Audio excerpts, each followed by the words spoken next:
So many of us came here with hope and expectation. So I'm eager to understand what's happening behind the scenes. What was the state of the exchange? There was not much awareness about stock exchange or the capital market in general. So with that being said, Uzbekistan has launched a few SPOs and IPOs. The size of these IPOs was too small, and there was not much support from the underwriters post-IPO. Thing capital markets can do. Because bank deposits used to be so attractive. So it's a big country with a large, young, vibrant. It's very simple. This is not a charity business. Watch Uzbekistan carefully. Things are developing very fast in this country. It has progressed so much. The country is growing very, very, very fast. Welcome to Mosaic Talks, where we explore stories shaping the finance, investment, and innovation landscape in Uzbekistan. Today, we're joined by a very special guest, the former CEO of the RSE Toshkent, who led the exchange through a period of rapid transformation and is now a supervisory board member at Kapitalbank. I'm pleased to welcome Georgiy Paresishvili. Welcome, George. Thank you. So I came to Uzbekistan a few years ago during what felt like a turning point in capital markets. There was talk of privatizations, IPOs, and a modernized exchange. So many of us came here with hope and expectations that have yet to fully materialize. So I'm eager to understand what's happening behind the scenes. So my first question to you, how did you get involved in Uzbekistan's capital market and what drew you to take on such a challenging role? Thank you, Shamika, for inviting me. I was approached in spring 2022 by the Ministry of Finance of Uzbekistan, which at that time was the regulator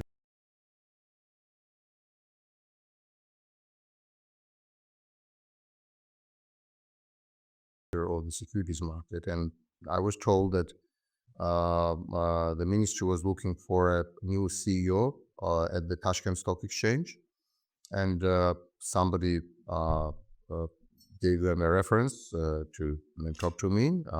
They told me that I seemed to have the right background, which was basically a mix of international experience on Wall Street and City of London, but also experience with local frontier markets. I used to work in Georgia, my home country. Also did some business, banking business with our subsidiary in Ukraine, a little bit in Azerbaijan, a little bit in Central Asia, and I also spoke Russian, which helps when you are working in this region. So they said, look, George, we would like to talk to you about this opportunity. So we started talking eventually. I ended up in September 2022 joining the stock exchange, Tashkent Stock Exchange, as the CEO. And it has been quite a ride. Yeah. So when you joined the exchange, what was the state of the exchange? Well, to make it short, whenever I spoke to people, most people around, other than, of course, the professional community, broker dealers and banks, most people did not even know the stock exchange existed in Uzbekistan. So when I would tell them I'm from the Tashkent Stock Exchange, they would tell me, exchange who? It was a bit funny, but also a little bit disappointing that there was not much awareness about stock exchange or the capital market in general. So we tried to change that. Hopefully we succeeded, because I believe nowadays a lot more people know about the existence of the exchange. I cannot say that everybody in Uzbekistan is aware, but looking at the number of active accounts who now trade on the exchange, and especially retail clients, I can now tell you that there is much better understanding of the capital market and the stock exchange than it was before. So what were the hardest parts about building trust? I mean, you mentioned that there was a lack of awareness of the capital markets. So for issuers and foreign investors who wanted to believe in the story of Uzbekistan, what was that like? Look, it was lack of understanding what capital market is all about, lack of financial literacy, to put it in a few words, it was also a fear of unknown. For example, when we would approach investors, they would say, we don't know much about Uzbek market, we don't know much about Uzbek laws, legislation, what are the risks involved. They've heard that in the past, currency regime was difficult and repatriation of FX was difficult. So people would be asking lots of questions. And of course, our job was to promote the market.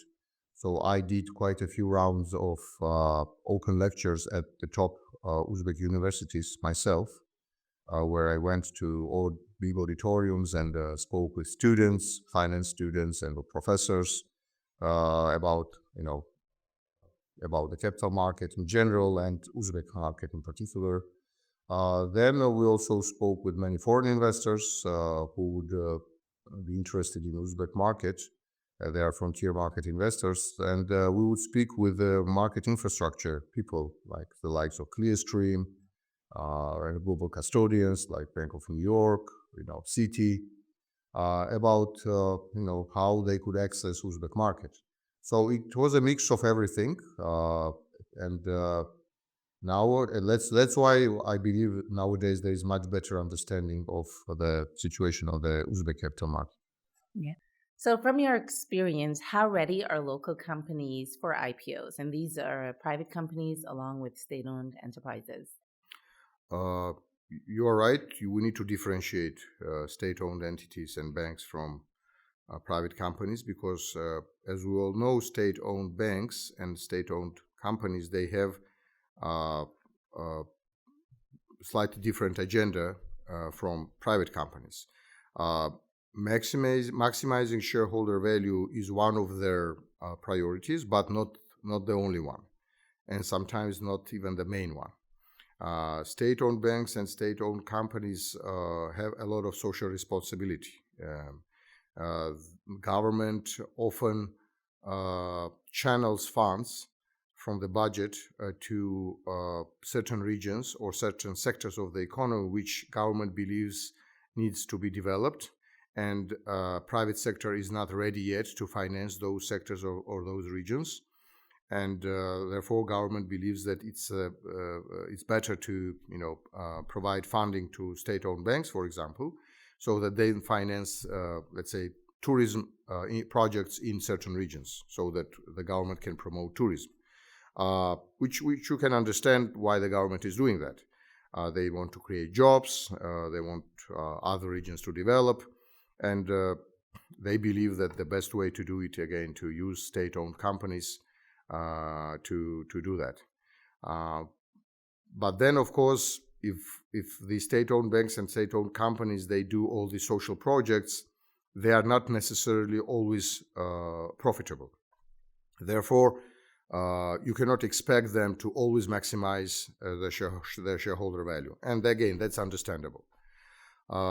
Private companies, on the opposite, they are very much profit-driven, and they are trying to maximize their shareholder value. And for them,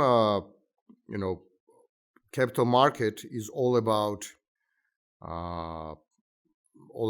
getting financing at better terms than they would get from the banking sector. Uzbek economy is still bank-centric, which means that most, if not all, financing is provided by the banks. And unfortunately, there is not much choice for local companies to either borrow from or to get equity financing. In that sense, private companies are definitely interested in capital market and raising, let's say, debt or equity financing from capital market, but they are also very much opportunistic about it. So if you talk to a typical wealthy owner of a successful Uzbek company about potentially issuing bonds or potentially issuing equity, they would tell you, sure, I'm open to it, but show me the money. Tell me how it can be cheaper for me, for example, to borrow through issuing a bond rather than just going to a bank and taking a bank loan. And let's not forget, these companies because they're very successful. They have excellent bank relationship. They can call like a few banks and in a matter of days, they will get the best offers for loans. You can imagine that. So they are very opportunistic. So if they can see that they can raise funds through issuing a bond at a cheaper rate, they will go for it, certainly. But it's not always clear that the capital market, local capital market, can be cheaper and easier to provide financing and faster to provide financing than the bank loan. Because if you are talking about issuing bonds, then there is a certain process, right? You have to write a prospectus, you have to submit it to the regulator, then wait for the regulator to approve it, then do the basically book building process, etc. It takes time, maybe a month or two, when the bank loan can be arranged within a week. So we have to demonstrate to private sector that capital market can be a better alternative than a regular bank financing. And that's where we are now. So with that being said, Uzbekistan has launched a few SPOs and IPOs. Can you tell me, how did you think that went? Well, there were very few, just a handful of small local IPOs. Uz Automotors or Uzbek Telecom, to name a few. They had sort of mixed results. Initially, the price went up, then went down. So lots of investors who bought into these IPOs were left disappointed. And I can understand why, because everybody expects to make money on the IPO, and some of them didn't. There were a couple of reasons behind that. I think the main reason was that the size of these IPOs was too small. We're talking about the sizes between $3 and $5 million, equivalent in Uzbek sum, which is really, really small, which leads to the lack of liquidity in the market. If there is a very small free float, as we call it, there is pretty much no trading, no secondary market trading after the IPO. And there was not much support from the underwriters post-IPO, which is typically what you would expect in other markets, that the underwriter would step in and try to buy back certain securities if there is a selling pressure. This did not happen in Uzbekistan. So overall, again, I would say the result was mixed. And we cannot really speak of any major big size IPO which was successful. So many of us have expected to see more listings and definitely more liquidity. What do you think needs to happen for that to take place? Do you think the securities are being accurately valued? That was another issue, why maybe those small IPOs were not very successful. That valuations at which they were sold were pretty high. Let's not forget, these were all state-owned companies with all the issues, typical issues that you would normally expect with any state-owned company, with corporate governance, efficiency, etc., etc. So if you are a state-owned company, either you have to be really, really good and perfect, or like a monopoly, for example, in your sector, or you have to offer your stock at a discount. And I think these companies which went public on the local market with these small IPOs, they were not priced at a discount. They were either priced at a premium or close to being priced at a premium. And then, of course, there's no brainer that at some point they went down. Some of these IPO prices were like holding around the IPO level for some time, but eventually they succumbed to selling pressure. So that's where we are. You mentioned earlier that, they weren't interested in stepping in. The concept of a money market maker. Does that exist here? Market makers. Yeah. Yes, we had at least one broker who stepped up and was a market maker for a certain period of time after the IPO. in, to be very specific, in Automotors security stocks. They were providing market making after the IPO, and that's partially why the stock was holding for some time and didn't go down. But eventually that ended, and the moment that broker withdrew and basically stopped acting as a market maker, we saw stock going down. Do you see there being any IPOs in the next 6 months? Now we are hearing that the government is preparing 2 large IPOs. One, it was announced that one of those 2 will be initial public offering of the largest gold producer in the country, which is Navoi Gold Mining Company. And we're talking here about potential dual IPO on the London Stock Exchange maybe, and on the local stock exchange in Tashkent. And another one which is being talked about is IPO of Uzbekistan National Investment Fund, which is run and managed by Franklin Templeton. So we'll see. I do hope that both IPOs will materialize next year in 2026, which would be a very nice boost to Uzbek capital market and especially equity market. Because if both IPOs are done, and I believe then the size will be good, there will be enough liquidity, enough free float for these 2 stocks to be liquid. And let's not forget, they will be dual listed, so there will be liquidity in London, if it's a London Stock Exchange where they are listed, and there will be also liquidity on the local exchange, and there will be also arbitrage opportunities between the 2 markets, because those local securities will be fungible with the depository receipts listed in London. I believe that would make a really good case for Uzbek capital market to appear on the radar screen of many, many international investors. I agree. Those securities would definitely be a strong start. So what do you think the balance is between local and international participation in the market, and what could make that balance healthier? You are talking about for those 2 IPOs specifically, or in general? Just in general. Well, in general, of course, we would prefer to have strong local demand, and even international investors. When you talk to them, they tell you that they prefer to invest in a local IPO where they know that there is a strong local demand, because in case international investors need to sell and exit, they want to have a fallback scenario where they know that there will be someone locally who's going to be buying. So you would support a model where they have the IPO locally first, as opposed to dual listing? Ideally, yes, but if local first is a challenge, at least to have local and international IPO done concurrently. So at the same time, basically. That is also possible, and that would be probably more optimal solution.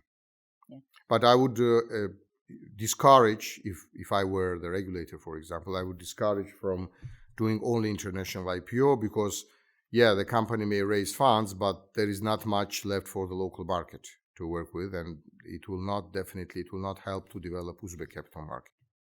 Since 2019, Uzbekistan has issued Eurobonds.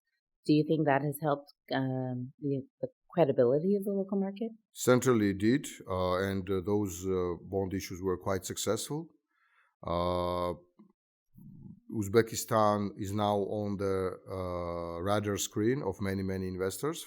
Now, at this point of time, fixed income investors, because they invest in Eurobonds. But once investors start investing into bonds, then the next thing you know, they start investing into equities. It's a natural evolution. And to answer your question, yes, definitely it was the step in the right direction. Uzbekistan now is almost a household name for many frontier market international fixed income investors, because it's not only the government of Uzbekistan which issued bonds, then it was followed by many successful issues of Eurobonds by state-owned banks and entities. And there are now quite a few Eurobonds outstanding out of Uzbekistan, which is good. So shifting back to the local infrastructure, how do you think that the enhancements to the central depository unit, how electronic trading has improved the market? Yes, I think we can now say that there has been significant improvement over the last 3 years on the local capital market infrastructure, starting with CSD, Central Securities Depository.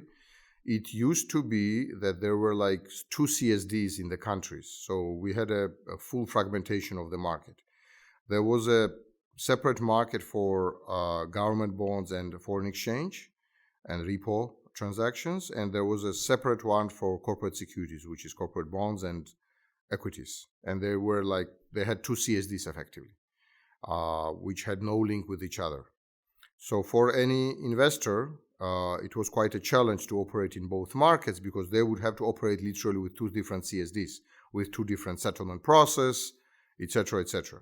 Well, over the last 3 years, we managed to, basically pass the necessary legislative changes, which provided for the merger of the 2 CSDs. So now we have 1 CSD in the country, which does everything, from government bonds to equities to corporate bonds, which again consolidates the market and it improves it takes away to a certain degree this problem with the market fragmentation. On the trading side, we still have fragmentation. We still have 2 exchanges. One is the currency exchange where the FX and government bond trading is done, both primary auctions and secondary market trading of government bonds. And we have another exchange, Tashkent Stock Exchange, where I used to be the CEO, which does equities trading and corporate bonds. Ideally, you would have 1 exchange in the country where investors can trade everything. I think eventually we may come to that, but maybe not now. In that sense, now I can speak only about the Tashkent Stock Exchange because that's where I worked. On Tashkent Stock Exchange, we now allow electronic trading. So any client of a broker can trade electronically directly. It's called direct market access. So they don't have to literally phone their broker to place an order. They can, use their mobile app or they can use the web-based platform to enter trades and directly trade on the exchange through their broker, who is a member of the exchange. And we also launched in early 2023 a mobile application which allowed for trading on the exchange for retail investors. When I say we launched, I don't mean that the exchange owns this platform. It was an independent company, but we supported them in their efforts to give full direct market access to retail investors who wanted to trade on the exchange. And this project and this company was called Jett, and I think they were quite successful in enabling easy access to the market for retail investors. In old days, any individual would have to literally travel to Tashkent and physically go to a broker's office to do the account opening process. And you can imagine that not too many people outside of Tashkent could afford that. Now with this app, you can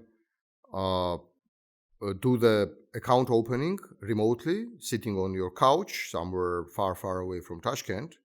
As long as you have internet access, you can basically do the onboarding process. You can open an account. It identifies you through biometric data, Face ID. You open an account. You can choose which broker you want to open account with.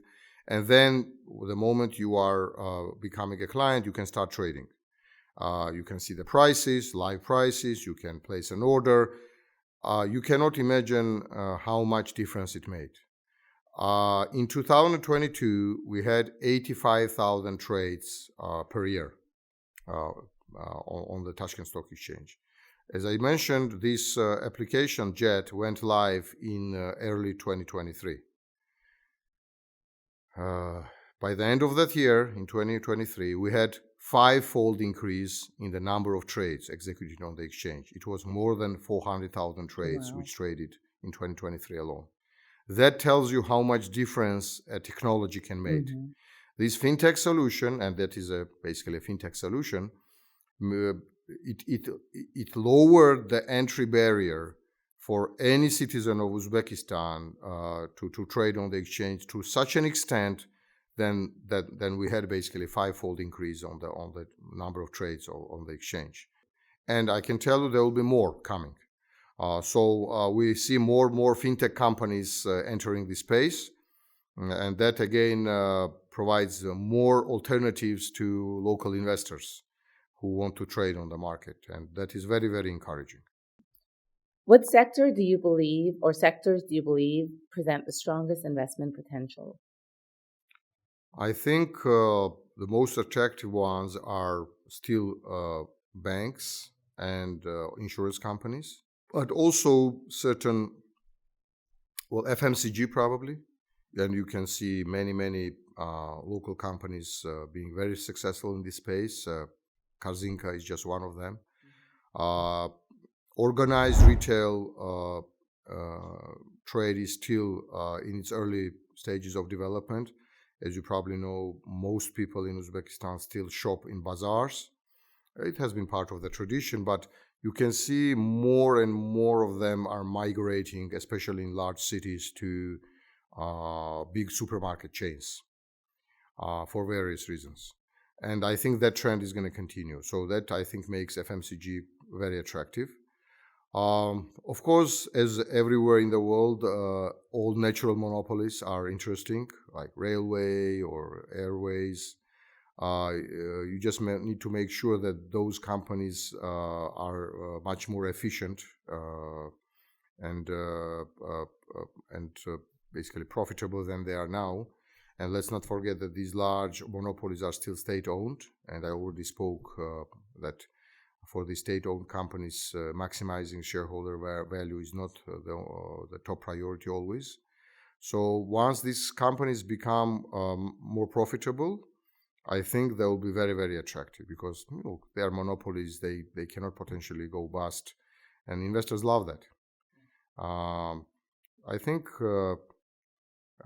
tourism industry is also quite interesting because Uzbekistan is getting more and more tourists every year, and people are discovering Uzbekistan as one of the key countries on the Silk Road route. And there are very beautiful cities in Uzbekistan that I would encourage everyone to visit: Samarkand, Bukhara, Khiva, to name a few. The government is building now a bullet train line to Khiva, which is going to take you in a few hours from Tashkent to Khiva, which is again a very lovely city. So it's going to increase tourism into that city dramatically, I believe. These are probably the top sectors I would name out of top of my head. I actually visited Karakol, Pakistan. With TSUE, they were doing a study for ways to improve tourism or increase tourism. So it was actually very interesting for me. Sure. And I do have to give a plug. I love an Uzbek bazaar. And all of the visitors that we do have, the favorite place to go is the bazaar. Sure. It's part of the culture. Absolutely, absolutely. And it should stay part of the culture. I think bazaars will always be there.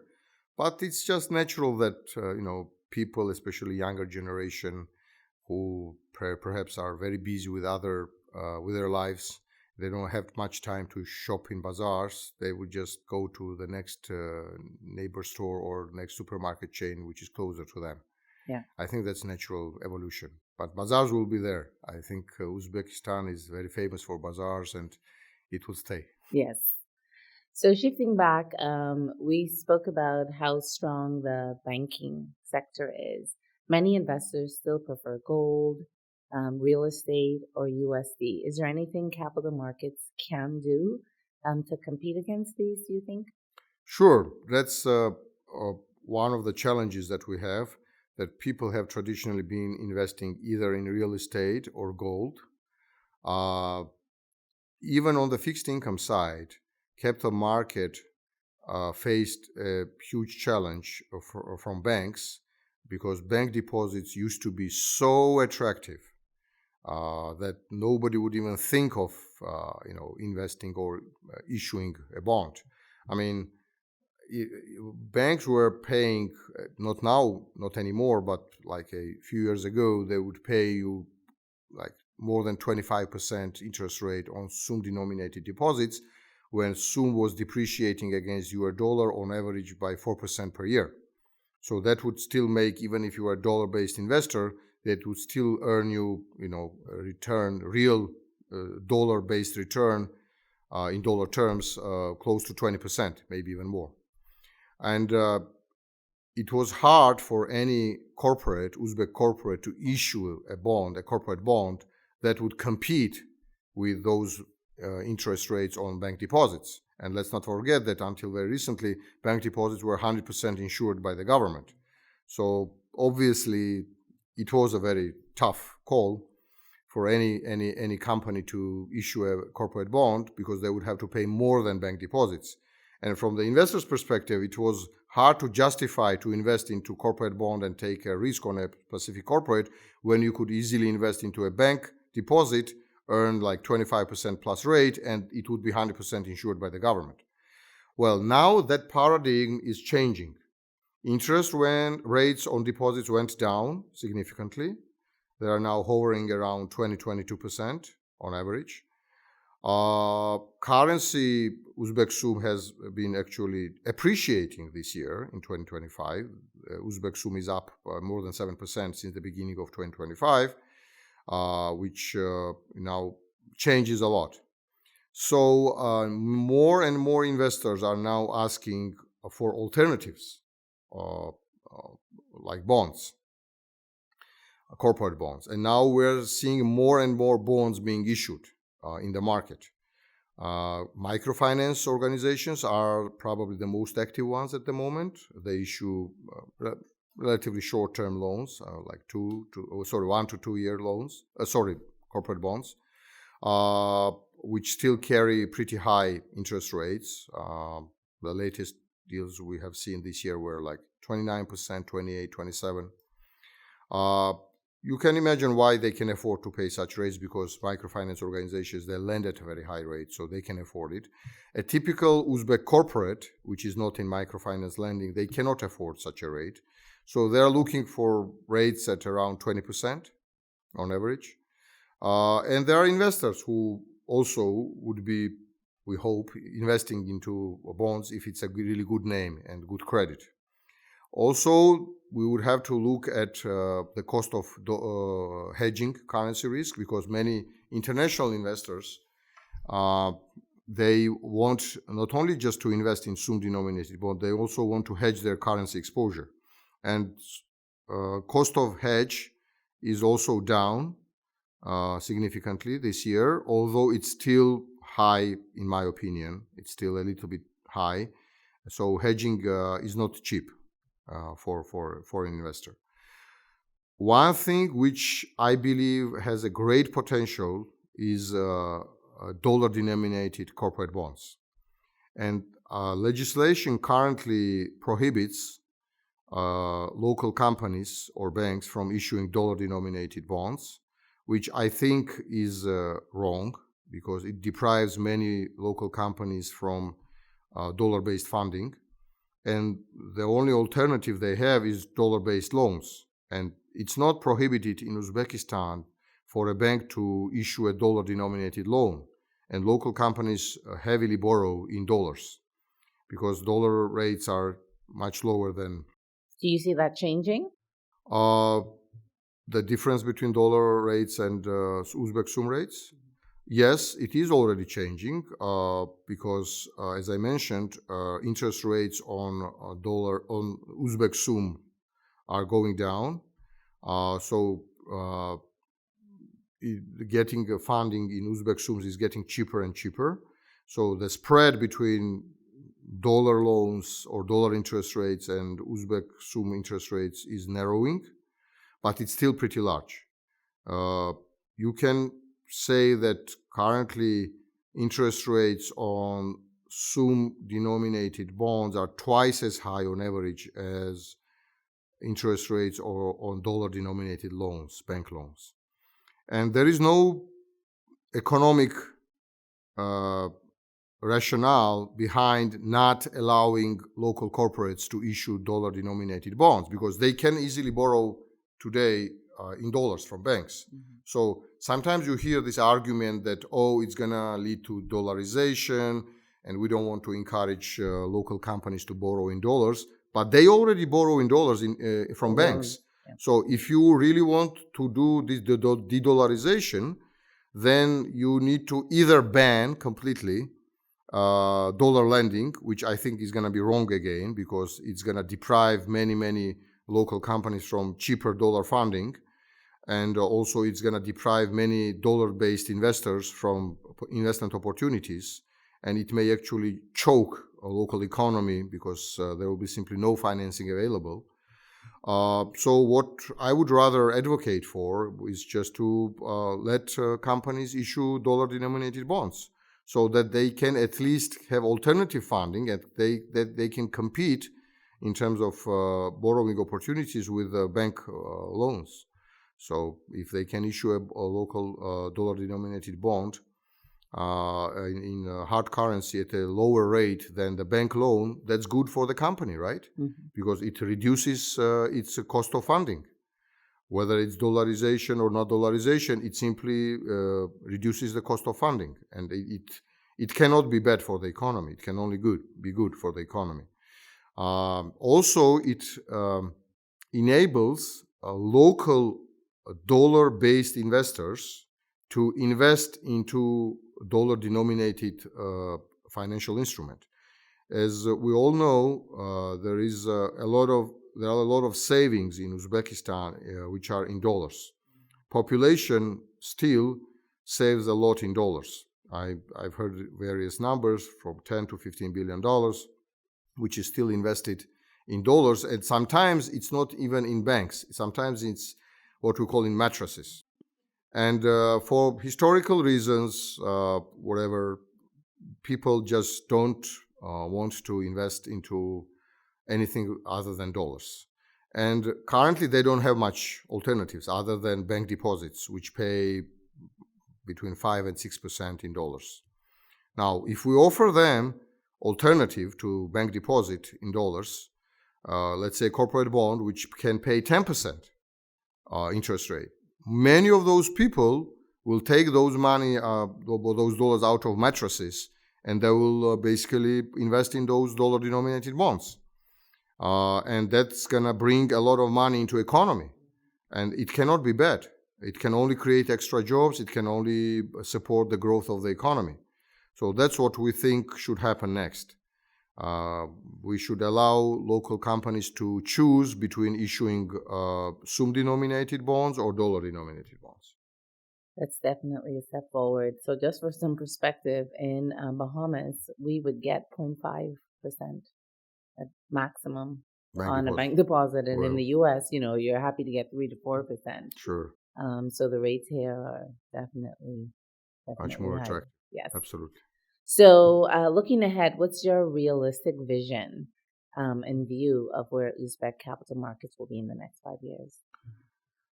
I hope that I hope, first of all, to see Uzbek capital market to be much bigger in size than it is now. I think Uzbekistan has everything, all the potential. I cannot say about 5 years, but because it takes time to build the market. But in 10 years, if things are done the right way, if all the laws are enacted, if market is fully open for international investors, Uzbekistan is a country with a great potential.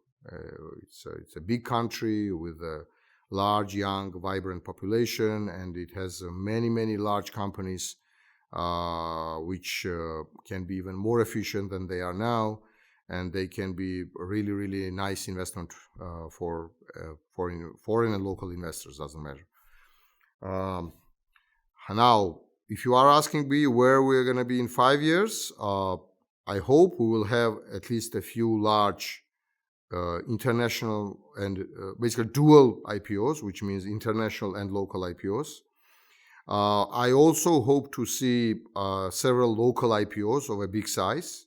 So they are not even dual listed, but only listed locally. I hope to see the progress towards Uzbek market being included, or at least being looked at from the point of view of inclusion into one of the international indices like MSCI Frontier Market Index, or maybe I've heard that JP Morgan is preparing to launch a Frontier Market Bond Market Index. So perhaps we can be included into that one in the next 5 years, which is going to create a lot of demand from index funds. And of course, I want to see big international players present in the market. I mean the likes of Clearstream, maybe at some point Euroclear, JP Morgan, Citi. I want them to be present in the local market as they are present in Kazakhstan, in Turkey, in many other countries in the region. We can do that. 5 years is, in my opinion, sufficient time to improve the capital market infrastructure and the legislation to bring all these big investors into the country. We just need to do our homework. And for that, we all need to work together. So to end on a positive note, if you were to give one message to investors and or policymakers about Uzbekistan, what would that be? Let's start with policymakers. I would the one message which I would have for policymakers is that this is not a one-man show. No country in the world has ever succeeded in building its capital market by relying on only one player. It's a teamwork.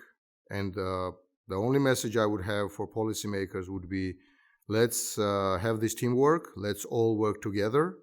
Let's listen more to market players and try to do everything possible and to do whatever is necessary to make Uzbekistan a very safe and nice investment destination.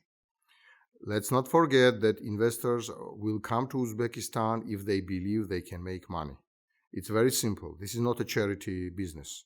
People come here to make money, and the easier we make, the less risky we make for them to come and exit the country and to make money, the more money comes to Uzbekistan at a lower cost. And that's, of course, is going to grow the economy and create many, many jobs.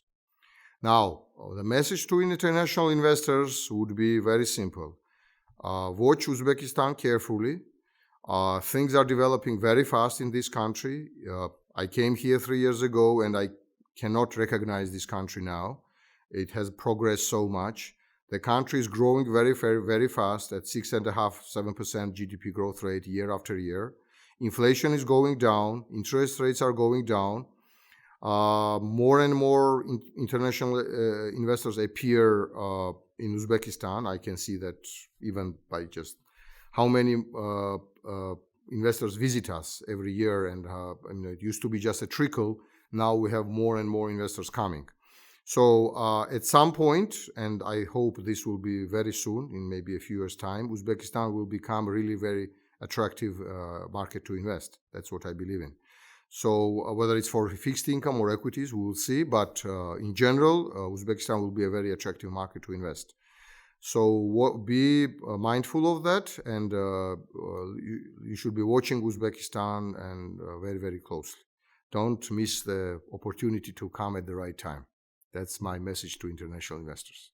Thank you. Thank you so much, George, for sharing your perspective. Thank you for having me.